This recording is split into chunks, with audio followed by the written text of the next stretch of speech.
Foi uma estocada como um raio. A estocada da lança para perfurar meu coração. Tentar desviar seria inútil, sendo um raio é invisível aos olhos humanos. Mas o raio que tentava me atravessar é repelido pelo luar que tenta me salvar. Um som lindo. Não, o som à minha frente é mais pesado que aço.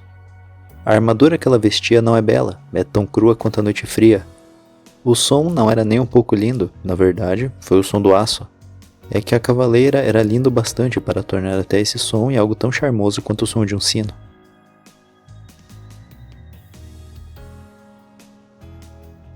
To, あなたが私のマスターか。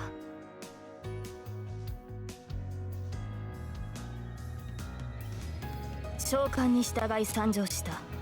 これより我が剣はあなたと共にあり、あなたの運命は私と共にある。ここに契約は完了した。 Ela pergunta em uma voz que ilumina a escuridão. Sim, o contrato foi completo. Quando ela me escolheu como seu mestre, tenho certeza que jurei ajudá-la também. O luar ainda ilumina a escuridão, como se seguisse o exemplo da cavaleira. O depósito novamente se silencia. O tempo parou. A cena durou menos que um segundo, mas lembrarei dessa cena vividamente mesmo quando eu for para o inferno. O rosto levemente inclinado, os quietos olhos verdes, um instante se torna uma eternidade. As roupas azuis que a simbolizam balançam ao vento. Uma fraca luz azul invade o ambiente, os cabelos dourados brilham com o luar. Essas são as palavras que abrem Fate Stay Night, essa história maravilhosa que marcou e ainda marca uma geração, seja pela novel, pelos animes, pelos filmes ou pelos mangás. Eu sou o Shirogane e sejam muito bem-vindos ao primeiro de uma série de vídeos contando a história de Fate Stay Night. Já deixe seu like e se inscreva se não for inscrito, e se você quiser me seguir no Twitter, o meu arroba é esse aí. E se você quiser me dar um troquinho, esse é o meu LivePix. Então, sem mais delongas, vamos por partes.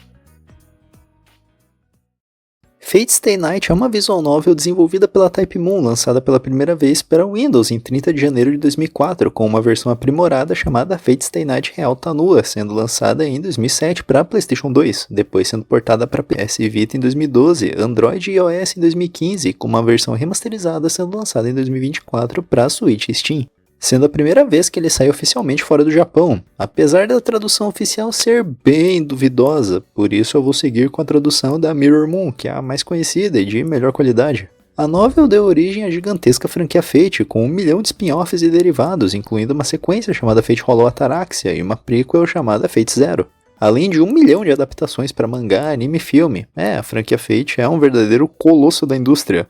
Bem, eu poderia passar um século falando só do desenvolvimento dessa novel, mas não é esse o objetivo desse vídeo. O objetivo é narrar a história dessa visual novel. Então vamos em frente, adentrar ao mundo de Fate Stay Night. Nós começamos com uma história de 10 anos atrás.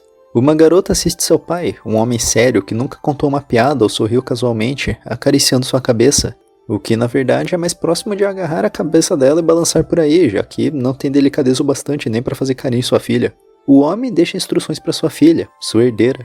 Ele fala sobre as joias da família, que ela agora era dona, da oficina no porão, que agora era dela, para colocar a associação de magos em débito para obter vantagens. Um adeus tanto de um pai preocupado com o futuro da filha, quanto de um mago garantindo que sua herdeira continuará seu trabalho. Uma guerra havia começado. Não uma guerra entre nações, mas uma guerra entre magos, uma guerra com apenas 7 participantes. 7 magos de facções diferentes, com interesses e objetivos diferentes, matando uns aos outros por meios misteriosos para obter um prêmio desconhecido. E o homem era um dos participantes. O homem diz para sua filha, Rin, que era seu trabalho como herdeira da família Tosaka lutar na Guerra do Santo Graal em um futuro próximo, a mesma guerra que o próprio homem estava partindo para lutar. Rin é uma maga, uma herdeira de uma nobre família, ela não pode escapar desse destino. O homem acariciou sua filha novamente e partiu para nunca mais voltar. Rin se despediu educadamente, como sempre fazia quando seu pai saía a trabalho, mas dessa vez sabendo que nunca mais veria seu pai com vida. Mas ela não chorou. Ser um mago é caminhar com a morte, e um dia ela te alcança. Foram as palavras de adeus de seu pai, das palavras de carinho de um pai amoroso e das palavras duras e frias de um mago que moldou o objetivo da vida de Rin. Ela se tornaria uma maga poderosa, para que quando a Guerra do Santo Graal ocorresse, ela estaria pronta para vencer em nome de sua família. E agora, 10 anos depois, a guerra está começando novamente. Rin acorda com seu despertador. Ela quer continuar dormindo, pois passou a noite trabalhando em decifrar o testamento de seu pai e está cansada.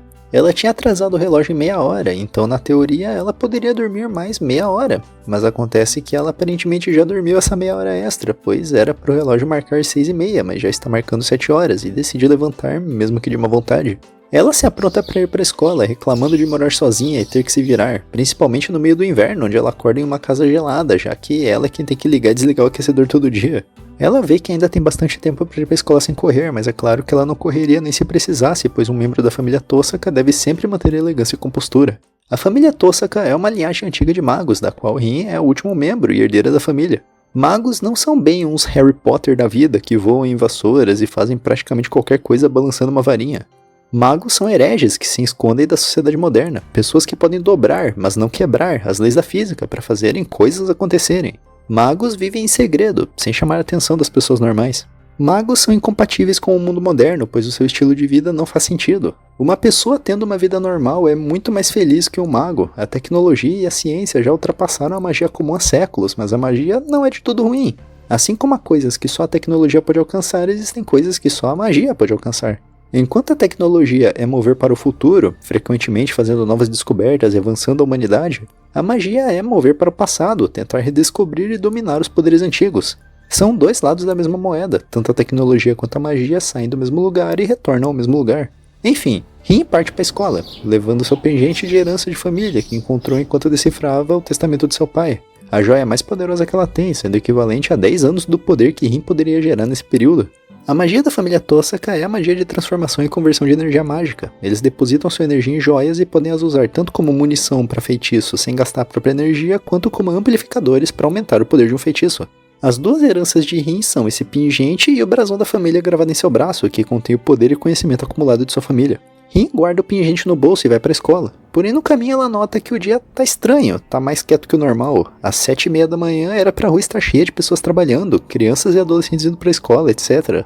Mas a rua tá estranhamente tranquila, e até quando ela chega na escola ela percebe que não tem muitos estudantes à vista. Os clubes estão começando a prática da manhã ainda. Ela tromba com sua amiga Ayako Mitsuzuri no portão, que confirma que Rin já havia suspeitado. Ela chegou muito cedo, são 7 em ponto ainda. Ela havia adiantado o relógio em meia hora, mas aparentemente os relógios da casa dela se adiantaram em 1 hora completa sozinhas, então na verdade ela não está meia hora adiantada, ela está 1 hora completa adiantada. Por isso ela estranhou que quando acordou o relógio marcava 7 horas, mas ela sentia que era muito cedo. As duas conversam um pouco sobre o clube de tiro com arco que Mitsuzuri faz parte. O clube meio que está em crise, pois um dos membros bons largou, então tá na hora de recrutar gente nova. Mitsuzuri convida Rin para assistir o treino, já que Rin tem 3 conhecidos no clube, a própria Mitsuzuri e outros 2 que ela mal conversa. A maga aceita, já que não tem nada melhor para fazer tão cedo na escola, e as duas sentam para tomar chá no campo de treinamento do clube. Mitsuzuri pergunta se Rin já arrumou um namorado e ela fala que não, e Mitsuzuri fala que ela também não. As duas têm uma aposta interna de quem arrumaria namorado antes e ambas estão falhando miseravelmente por motivos diferentes. Mitsuzuri porque ela não quer namorar qualquer um, e Rin porque, como maga, ela não pode arrumar um namoradinho normal. As duas conversam mais um pouco até que o treino eventualmente começa e Rin se despede. Assim que ela se levanta para ir embora, uma garota de cabelo roxo entra. Essa garota é Sakura Mato, uma estudante mais nova. As 3 se despedem e Rin vai embora. Assim que ela deixa o campo de tiro com arco, ela tromba com Shinji Mato, vice-capitão do time de tiro com arco e irmão mais velho de Sakura, e alguém que Rin não queria encontrar de jeito nenhum. Shinji flerta com Rin, mas ela dá um pé na bunda dele e vai embora. Ainda é cedo, então não tem muitos estudantes na escola e Rin acaba trombando com a professora Taiga Fujimura, uma professora jovem e bem animada. Ela fica feliz que Rin é educada com ela, pois normalmente os estudantes mais velhos têm zero respeito por ela e a tratam mais como colega do que professora. Rin se despede e em seguida tromba com Issei Ryudo, o presidente do conselho estudantil, que por algum motivo tem meio que um ódio primitivo por ela, que ela não sabe bem o motivo. Ele pergunta se Rin andou ficando na escola até tarde nos últimos dias, que ela diz que não, e que ele deveria saber, pois ela sempre vai para casa assim que as aulas terminam. Os dois discutem um pouco, até que são interrompidos por um jovem de cabelo ruivo. Esse é Shiro Emiya, o zelador não oficial da escola, que costuma fazer pequenos reparos no equipamento escolar. Eles se despedem e Rin vai para a classe esperar as aulas começarem. Na hora do intervalo, ela conversa com suas amigas de escola, Kane Himuro, Yuki Kaseigusa e Kaede Makidera, e então se retira para almoçar sozinha no telhado. Rin é uma perfeccionista, ela tenta ser uma estudante exemplar, mas ordinária. A melhor em tudo, mas ainda assim uma pessoa normal. pois uma maga não pode se destacar muito ou as pessoas vão começar a fazer perguntas, e um mago que tem a sua identidade revelada precisa eliminar as testemunhas, pois esse mundo não pode vazar para o mundo das pessoas normais.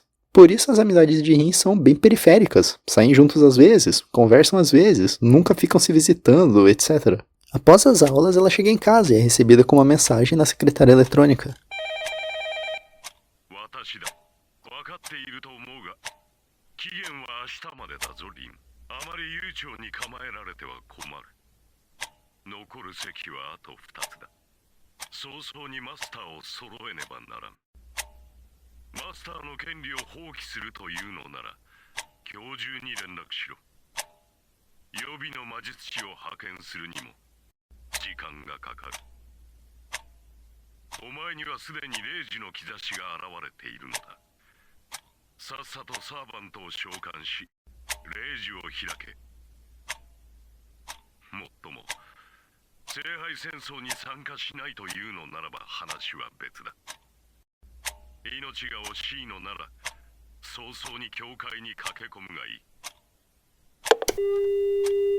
Essa mensagem foi deixada pelo seu guardião legal, Kiriko Tomine. Claro que Rin não vai abandonar a guerra, e por isso passou a noite decodificando o testamento de seu pai. Ele tem todos os ingredientes necessários, e essa noite ela invocará seu servo. A Guerra do Santo Graal é travada por 7 magos, chamados Mestres, e seus servos, espíritos heróicos do passado invocados para lutar ao seu lado. O poder ou posição de um mago não importa, se ele é escolhido como um mestre, é seu direito a participar, e um mago não é considerado um mestre até invocar seu servo. Para invocar um servo, você precisa de um catalisador, algo conectado ao servo que você está tentando invocar para estabelecer a conexão e chamar o seu espírito para esse mundo. É possível invocar um servo sem um catalisador, nesse caso você é pareado com um espírito compatível com a sua existência. Rin não tem um catalisador, então irá usar seu poder mágico para invocar um na base da força bruta e torcer pelo melhor.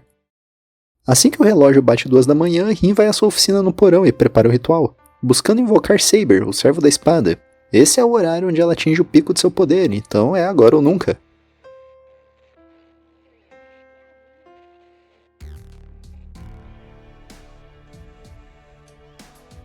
Ela realiza a invocação e nada acontece, não apareceu ninguém. Porém, uma explosão ocorre no andar de cima e Rin sai correndo para checar, que é quando ela encontra...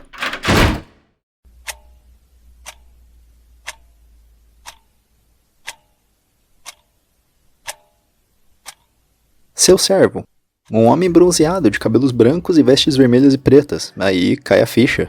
Os relógios de sua casa estavam 1 hora adiantados. Não era 2 da manhã, era 1 da manhã. O pico do poder de Rin ainda estava longe. Ela falhou em seu objetivo. Ela não invocou o servo da espada, ela invocou o servo do arco, o servo Archer. Os dois discutem e Rin logo se irrita com o sarcasmo e prepotência de seu servo e usa um selo de comando para obrigá-lo a obedecer, o que não faz nada.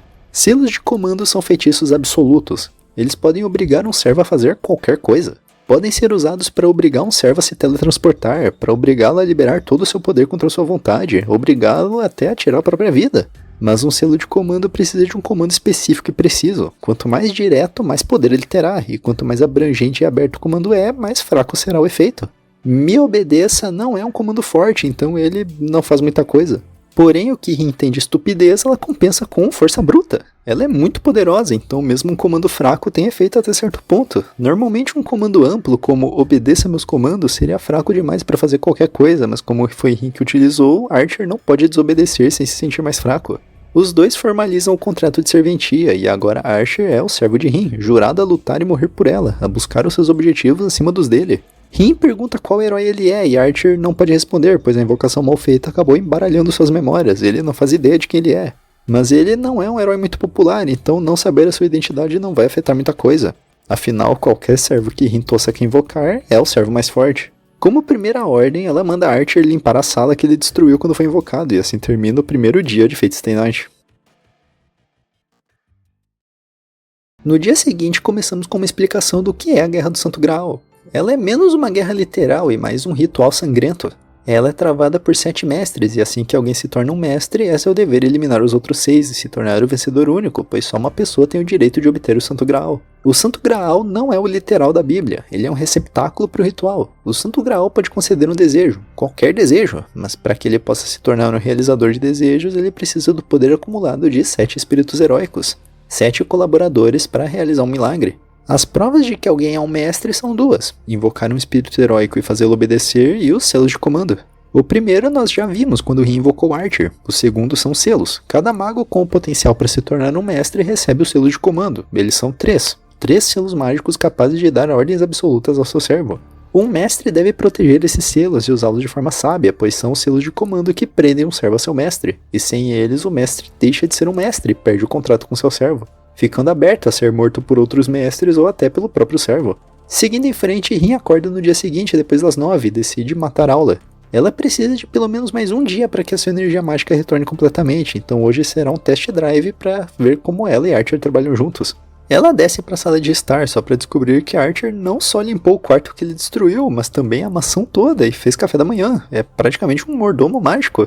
Após o café da manhã, eles estabelecem a sua hierarquia, com Archer decidindo chamar Rin simplesmente de Rin em vez de mestre.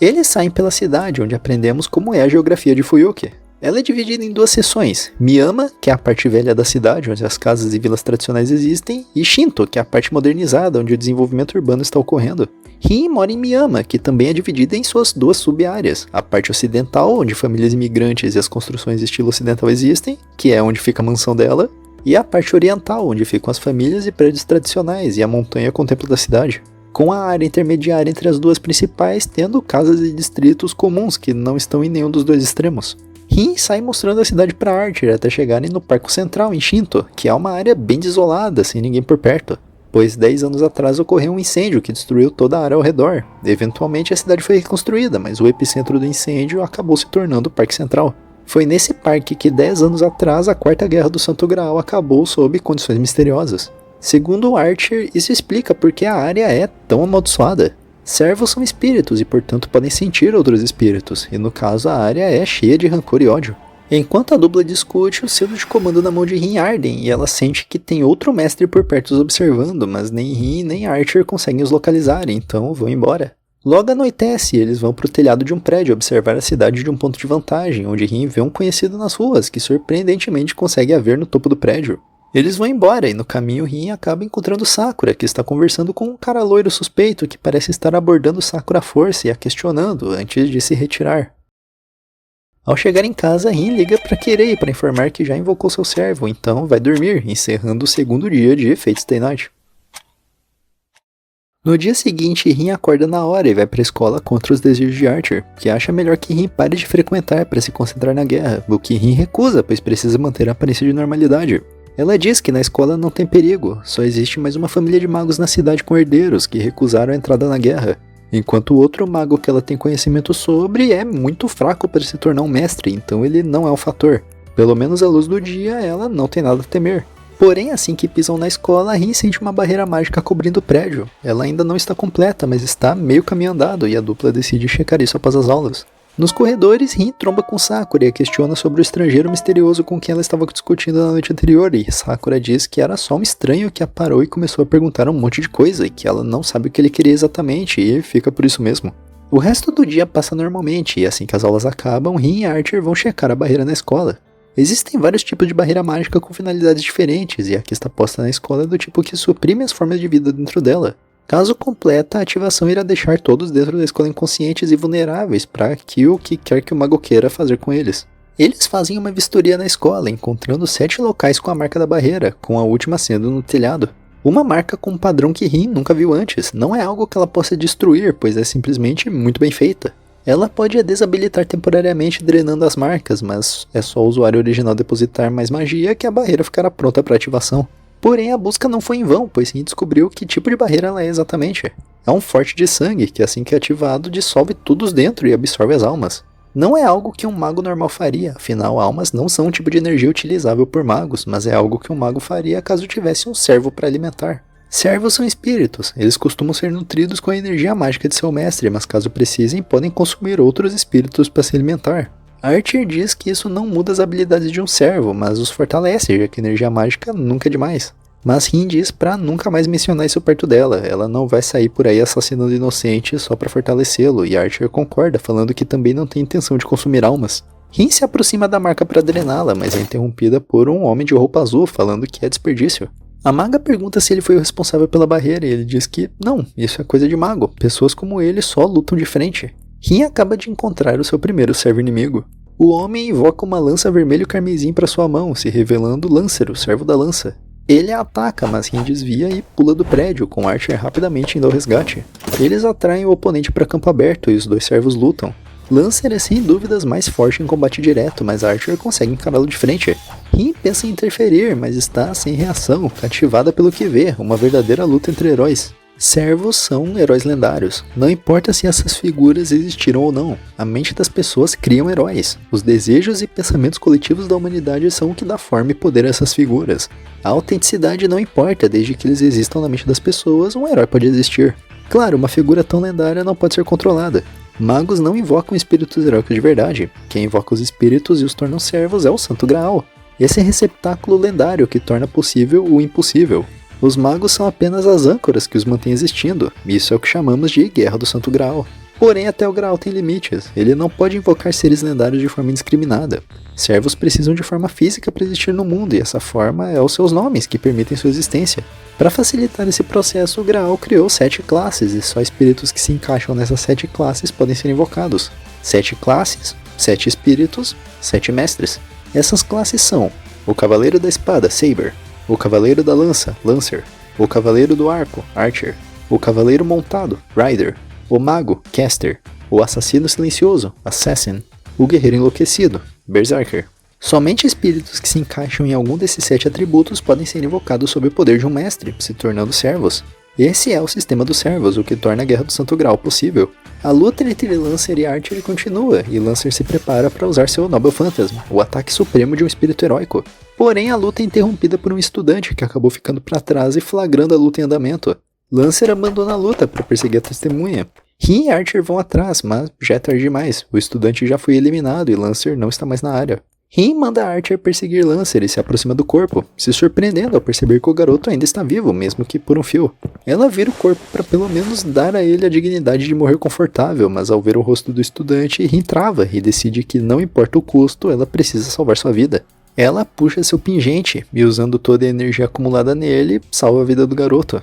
Ela vai embora, só percebendo no meio do caminho que esqueceu o pingente na escola, mas não importa, sem energia mágica ele é só uma pedra comum, não vai fazer falta pra ela.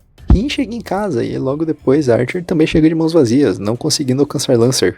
Eles conversam sobre os objetivos deles e Rin diz que não tem nenhum, ela não tem um desejo pro Santo Graal. Ela só está lutando na guerra porque é o seu dever como herdeira da família, está lutando basicamente pra vencer, simples assim. Archer então puxa o pingente de Rin do bolso e a entrega, falando para cuidar melhor dele, já que só combina com ela. Porém, ver o pingente faz ela lembrar que Lancer abandonou a luta para eliminar uma testemunha. Testemunha essa que Rin salvou a vida. O que Lancer faria caso descobrisse que a sua vítima ainda vive? Ela sai correndo desesperada até a casa do garoto, que por sorte ela sabe onde é. Se aproximando, ela sente a presença de Lancer e teme que não chegou a tempo, mas assim que vai ordenar Archer a entrar na casa, uma luz forte emana da casa e uma nova presença aparece no local. A presença de Lancer é consumida pela nova presença e o mesmo é visto escapando do local. O novo servo pula pelo muro em direção a Rin, rápido demais para ela reagir, e a luta acaba antes de começar. A espada do servo vai em direção a Rin, mas Archer pula na frente a salvo, levando o golpe no lugar de sua mestra, e Rin usa um segundo selo de comando para remover Archer imediatamente e salvar sua vida. Rin ataca o servo inimigo com uma rajada de joias mágicas, mas isso não causa nenhum arranhão no servo. Um mago nunca seria capaz de derrotar um servo, e foi a arrogância de Rin achar que conseguiria escapar. Ela olha para o seu executor, uma linda garota de cabelos dourados, serva Saber, a mais forte dos 7, e aceita a morte, mas ela não vem. E assim começa Fate Stay Night. Enfim, esse foi o longo prólogo de Fate Stay Night, e em breve continuaremos essa saga pela primeira rota, a rota da Saber. Dê um like e se inscreva no canal se não for inscrito, e se possível compartilhe com alguém. E se você tiver interesse nos meus devaneios e comentários aleatórios, me siga no Twitter. E se você quiser me dar R$1, meu Live Pix está aqui. Muito obrigado por assistir até aqui e até mais.